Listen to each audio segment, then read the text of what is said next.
শুভ সন্ধ্যা বন্ধুরা।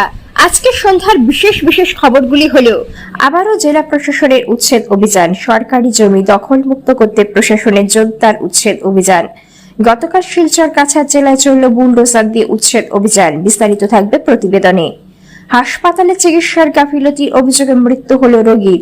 চিকিৎসা সেবার গাফিলতির অভিযোগকে কেন্দ্র করে উত্তেজনা পরিস্থিতি। আবারও পুলিশের নেশা বিরোধী অভিযানে বড়সড় সাফল্য।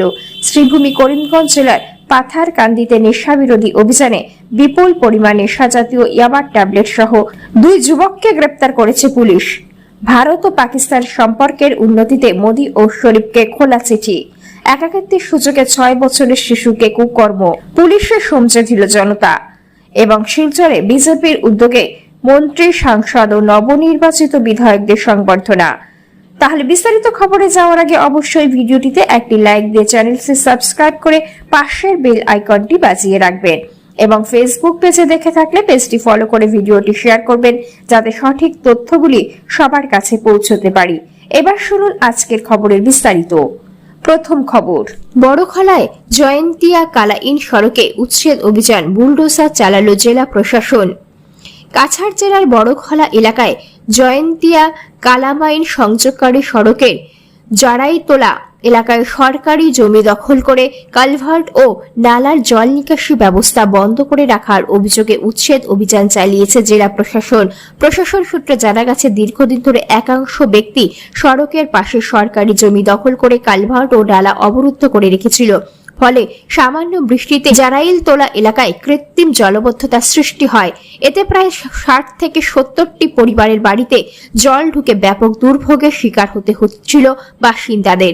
এইদিকে আসামমালা প্রকল্পের অধীনে নির্মীয়মান সড়কের কাজও এই অবৈধ দখলের কারণে ব্যাহত হচ্ছিল। বিষয়টি সংশ্লিষ্ট ঠিকাদার সংস্থা ও বিভাগ জেলা প্রশাসনের নজরে আনলে প্রশাসন দ্রুত ব্যবস্থা গ্রহণ করে। উচ্ছেদ অভিযানে বুলডোজারের সাহায্যে অবৈধভাবে বন্ধ করে রাখা কালভার্ট ও নালা অপসারণ করা হয়। প্রশাসনের এই পদক্ষেপ এলাকায় স্বাভাবিক জল নিকাশি ব্যবস্থা পুনরুদ্ধার হওয়ার পাশাপাশি সড়ক নির্মাণের কাজও দ্রুত গতিতে এগিয়ে যাবে বলে আশা প্রকাশ করেছেন স্থানীয়রা। অপরদিকে শিলচরের নয়াবিল হাসপাতালে চিকিৎসায় গাফিলতির অভিযোগ, রোগীর মৃত্যুকে কেন্দ্র করে উত্তেজনা। শিলচরের বড়জালেঙ্গা এলাকায় নয়াবিল হাসপাতালে চিকিৎসায় গাফিলতির অভিযোগকে কেন্দ্র করে ব্যাপক চাঞ্চল্যের সৃষ্টি হয়েছে। রোগী রূপম বড়ুয়ার মৃত্যুর পর ক্ষুব্ধ পরিবারের সদস্য ও স্থানীয় বাসিন্দারা হাসপাতাল কর্তৃপক্ষের বিরুদ্ধে গুরুতর অভিযোগ তুলেছেন। মৃতের পরিবারের দাবি, শ্বাসকষ্ট দেখা দেওয়ার পর রূপম বড়ুয়াকে সময় মতো অক্সিজেন দেওয়া হয়নি। তাদের অভিযোগ, দ্রুত অক্সিজেন সরবরাহ করা হলে তার প্রাণ বাঁচানো সম্ভব ছিল। এছাড়াও অ্যাম্বুলেন্স চালকের কাছে অক্সিজেন সিলিন্ডার থাকা সত্ত্বেও তা ব্যবহার করা হয়নি বলেও অভিযোগ করেছেন পরিবারের সদস্যরা। পরিবারের এক সদস্য জানান, সরকারি স্বাস্থ্য ব্যবস্থার চরম গাফিলতির কারণেই পরিবারের একমাত্র উপার্জনশীলকে হারাতে হয়েছে। তারা মুখ্যমন্ত্রীর কাছে ঘটনা নিরপেক্ষ তদন্ত, দোষীদের বিরুদ্ধে কঠোর ব্যবস্থা গ্রহণ এবং মৃতের স্ত্রীকে সরকারি চাকরি দিয়ে পরিবারটির পুনর্বহালের দাবি জানিয়েছেন। পরিবারের একমাত্র উপার্জনকারী ছিলেন রূপম বড়ুয়া। তার আকস্মিক মৃত্যুর পর স্ত্রী এবং সন্তানদের ভবিষ্যৎ নিয়ে গভীর অনিশ্চয়তা সৃষ্টি হয়েছে বলে জানিয়েছে পরিবার। ঘটনার প্রতিবাদে নয়াবিল হাসপাতালের সামনে বিক্ষোভে সামিল হন স্থানীয় বাসিন্দা। বিক্ষোভকারীরা ঘটনার পূর্ণাঙ্গ ও নিরপেক্ষ তদন্ত, দোষীদের শাস্তি এবং ক্ষতিগ্রস্ত পরিবারের জন্য উপযুক্ত সরকারি সহায়তার দাবি জানান। তবে এই প্রতিবেদন লেখা পর্যন্ত নয়াবিল হাসপাতাল কর্তৃপক্ষ কিংবা স্বাস্থ্য বিভাগের পক্ষ থেকে কোনো অভিযোগের বিষয়ে কোনো আনুষ্ঠানিক প্রতিক্রিয়া পাওয়া যায়নি। অপরদিকে ইয়াবা সহ 2 যুবক গ্রেপ্তার, পাথারকান্দি পুলিশের সাফল্য। মাদক বিরোধী অভিযানে ফের বড় সাফল্য পেল পাথারকান্দি পুলিশ। গোপন সূত্রে পাওয়া তথ্যের ভিত্তিতে চালানো বিশেষ অভিযানে প্রায় 20 লক্ষাধিক টাকা মূল্যের 10,000 পিস নিষিদ্ধ ইয়াবা ট্যাবলেট উদ্ধার করা হয়েছে। এই ঘটনায় 2 যুবককে গ্রেপ্তার করেছে পুলিশ। পুলিশ সূত্রে জানা গেছে, বিপুল পরিমাণ ইয়াবা মোটরসাইকেলে করে পাচার করা হবে এমন আগাম তথ্যের ভিত্তিতে মঙ্গলবার বিকেলে পাথারকান্দি থানা ও বারোইগ্রাম পুলিশ ফাঁড়ির যৌথ বাহিনীর বারোইগ্রাম এলাকায় নাগরিয়া 2য় খণ্ডে বিশেষ তল্লাশি চালায়। অভিযানের সময় আসাম নিবন্ধিত AS 10H7347 নম্বরের একটি বাইক 2 যুবককে আসতে দেখে পুলিশ তাদের থামানোর নির্দেশ দেয়। পরে তল্লাশি চালিয়ে তাদের সঙ্গে থাকা বিভিন্ন পুটলা থেকে মোট 10,000 পিস নিষিদ্ধ ইয়াবার ট্যাবলেট উদ্ধার করা হয়। উদ্ধার হওয়া ইয়াবার আনুমানিক কালোবাজারি মূল্য 20 লক্ষাধিক টাকা বলে জানিয়েছে পুলিশ। ধৃতদের পরিচয় প্রকাশ করেছে পুলিশ।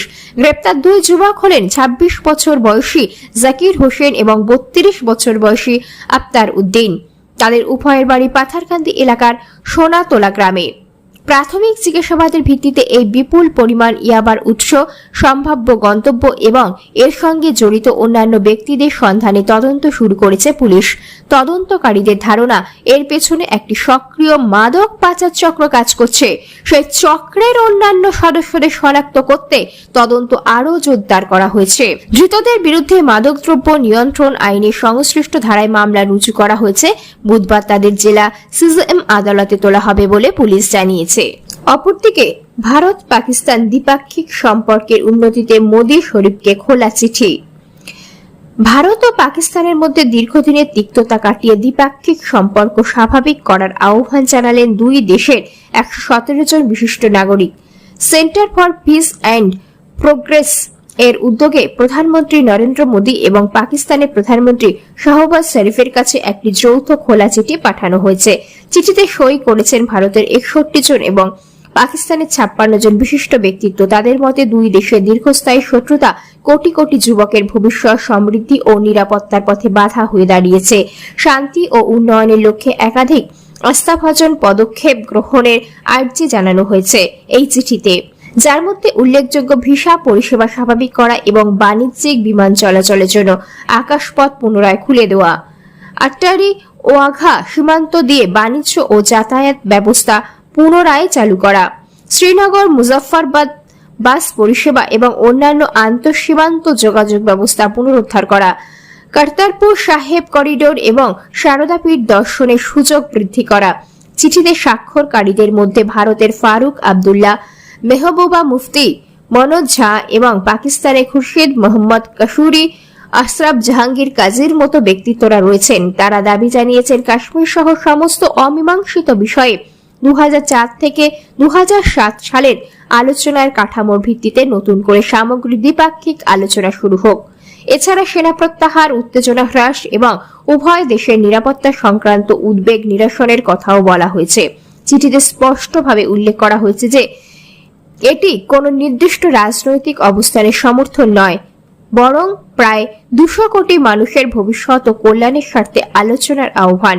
যদিও ভারতের কেন্দ্রীয় সরকারের পক্ষ থেকে অতীতে বারবারই স্পষ্ট করা হয়েছে যে সন্ত্রাস ও আলোচনা একসঙ্গে চলতে পারে না এবং সীমান্ত পারে সন্ত্রাস বন্ধ না হওয়া পর্যন্ত দ্বিপাক্ষিক সম্পর্কের উন্নতি সম্ভব নয়।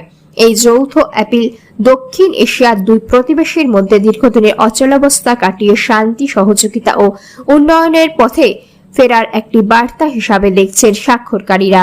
এখন দুই দেশের সরকার এই বার্তার পরিপ্রেক্ষিতে কি পদক্ষেপ গ্রহণ করে তা নিয়ে তৈরি হয়েছে কৌতূহল।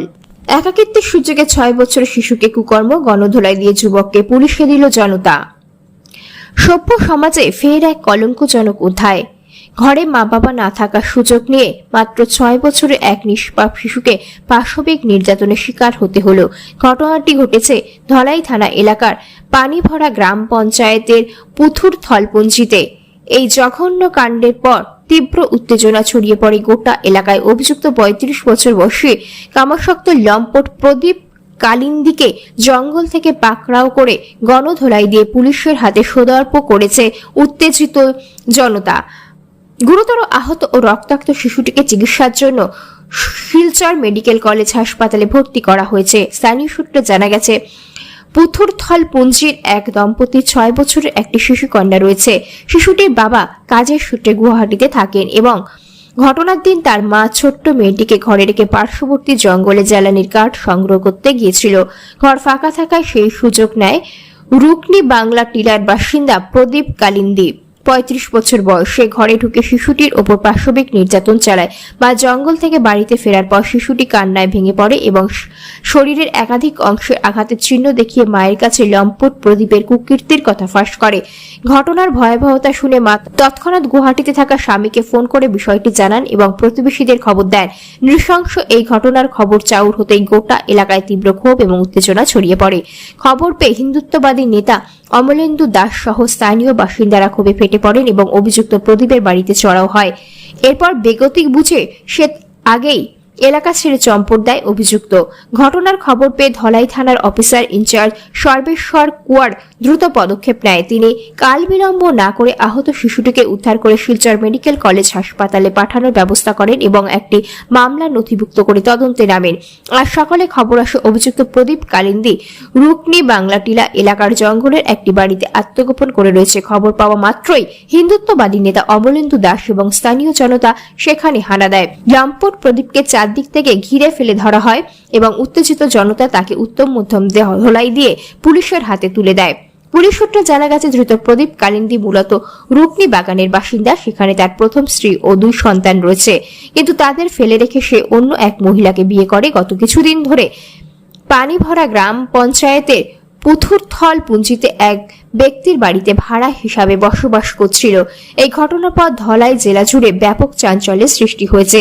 স্থানীয় বাসিন্দা থেকে শুরু করে বিভিন্ন সামাজিক সংগঠন এই নক্ষত্রজনক ঘটনার তীব্র নিন্দা জানিয়েছে।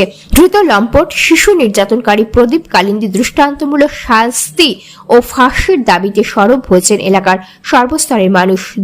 ধলাই জেলার পুলিশ ঘটনা তদন্ত জারি রেখেছে। শিলচরে বিজেপির উদ্যোগে মন্ত্রী, সাংসদ ও নবনির্বাচিত বিধায়কদের সংবর্ধনা। ভারতীয় জনতা পার্টির কাছাড় জেলা কমিটির উদ্যোগে মঙ্গলবার শিলচরে বঙ্গভবনে অসম সরকারের দায়িত্বপ্রাপ্ত মন্ত্রী, সাংসদ এবং নবনির্বাচিত বিধায়কদের সংবর্ধনা জানিয়ে এক বর্ণাঢ্য অনুষ্ঠানের আয়োজন করা হয়। অনুষ্ঠানে উপস্থিত ছিলেন আসাম সরকারের মন্ত্রী কৌশিক রায় ও কৃষ্ণেন্দু পাল, সাংসদ পরিমল শুক্লাবৈদ্য, শিলচরের বিধায়ক রাজদীপ রায়, বড়খলার বিধায়ক কিশোর নাথ, ধলাইয়ের বিধায়ক অমিয় কান্তি দাস, উদারবন্দের বিধায়ক রাজদীপ গোয়ালা, কাটিগড়ার বিধায়ক কমলাক্ষ দে পুরকায়স্থ, কাছাড় জেলা পরিষদের সভাপতি কঙ্কন নারায়ণ শিকদার, এপিডিসিএল এর চেয়ারম্যান নিত্যভূষণ দে, শিলচরের প্রাক্তন বিধায়ক দীপায়ন চক্রবর্তী, ধলাইয়ের প্রাক্তন বিধায়ক নিহার রঞ্জন দাস সহ বিজেপি জেলা ও মন্ডল স্তরের নেতৃবৃন্দ এবং বিশিষ্ট ব্যক্তিরা। অনুষ্ঠানে অতিথিদের উত্তরীয় পরিয়ে স্মারক ও বিভিন্ন উপহার সামগ্রী প্রদান করে সম্মান জানানো হয়। এ সময় বক্তারা রাজ্য সরকারের উন্নয়নমূলক কর্মকাণ্ড, বরাক উপত্যকার সামগ্রিক উন্নয়ন এবং জনকল্যাণে আরও নিষ্ঠার সঙ্গে কাজ করার অঙ্গীকারের কথা তুলে ধরেন। অনুষ্ঠানটি উৎসবমুখর পরিবেশে অনুষ্ঠিত হয়। উপস্থিত ছিলেন নেতা কর্মী ও শুভানুধ্যায়ীরা, নবনির্বাচিত জনপ্রতিনিধি এবং দায়িত্বপ্রাপ্ত মন্ত্রীদের শুভেচ্ছা ও অভিনন্দন জানান। পুরো অনুষ্ঠান জুড়ে দলীয় কর্মী সমর্থকদের ব্যাপক উপস্থিতি লক্ষ্য করা যায়।